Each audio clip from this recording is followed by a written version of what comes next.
Hello, fellow students. Once again, my name is Andrew Keister. My partner is Gregory McAdams. Today we'll be demoing our final project, the Capacitive Sensor ARM Visualizer app. So let me go ahead and boot the app. I'll start up the user's GUI with the splash screen of our app, and after a 3-second delay, the main menu activity started. This screen is broken up into 3 separate areas: the Bluetooth menu, the central log window, and the animation menu. The Bluetooth menu is used to manage the Bluetooth connection to the sensor. Since that sensor is still being under research, I'm using a Bluetooth server over here directly to send the animation data. So you can select an animation to play it via that button. This will start the connection. There's log messages over here for status and the actual animations being sent, and you can clear that via the clear log button. So going back over here, the name of the Bluetooth device and IP address are logged in this top left corner.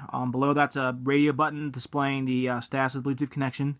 The connect button here starts a service that sets up a Bluetooth client socket. Once connected, another thread is started to use to manage the socket and listen for data from the sensor. Broadcast receivers are used for reception of Bluetooth connection status messages and sensor data from the service.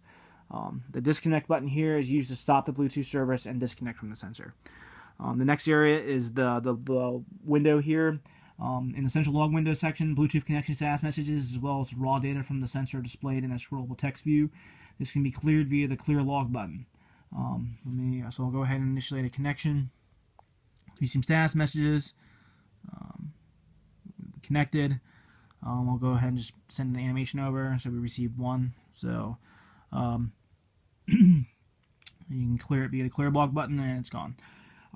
The animation menu of the app is used to control the viewing of the ARM visualization. The launch button is used to start the normal animation mode that uses information from the Bluetooth sensor to animate the ARM. The user is presented with a prompt upon clicking to select one of 3 available storage sets to store the animation data.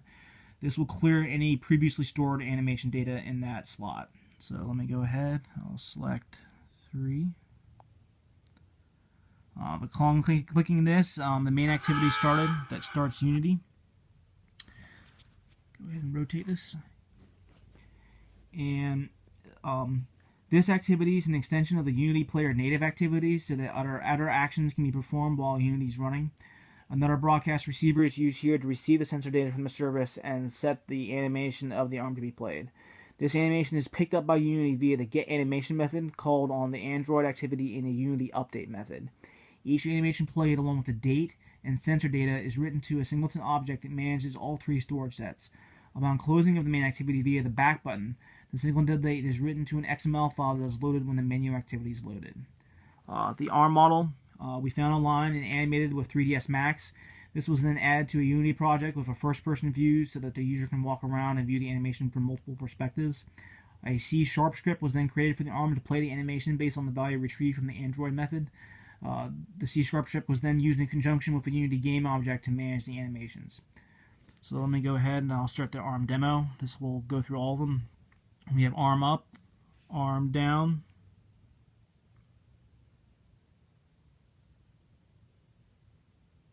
shoulder up, shoulder down,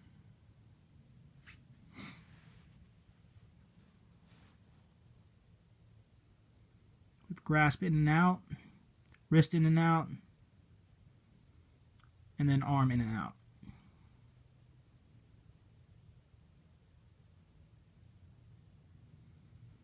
So now I'll play a few of the individual animations.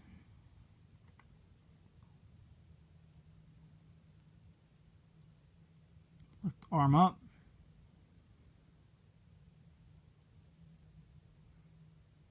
And arm down. So let me go back to the menu activity. The next button to go over is the animation log button. This is used to preview the stored animation data. Upon clicking the button, the user is presented with a prompt of which dataset to preview. A warning is displayed if the dataset selected is empty. Once a valid one is selected, another activity started that presents the data in a list form. So let me go ahead and I'll select an empty one. Alright, we see it's empty. We get a warning, so I'll go ahead and start 3. And we see we have the data from the previous run logged here, including the animation played, the sensor data, and the date. The sensor data will eventually contain real values once the is used with the actual sensor device. So I'm going to go back to the main activity again. We'll go to the playback button here. This button is used to replay one of the 3 stored data sets. Once again, upon clicking it, the user is prompted with a data set to playback, and a warning will be displayed if the user selects an empty data set. So let me go ahead and I'll select 2, which is empty. Make sure we get an error. We'll go to the third one. Once we select this, the main activity started in the playback mode. In this mode, the broadcast receiver is not registered, and animations are played back at a predefined interval via handler. Once the end of the data set is reached, the animation will start at the beginning. In this mode, the singleton data is not written back to the XML file. So this is just going through the ARM demo again.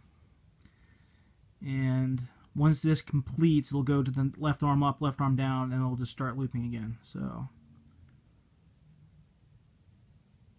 let me go back to the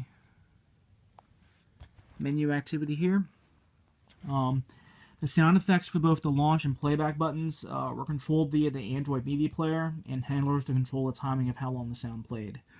So that's pretty much it. We hope you enjoyed our final project demo, and we wish you best of luck in your future programming endeavors.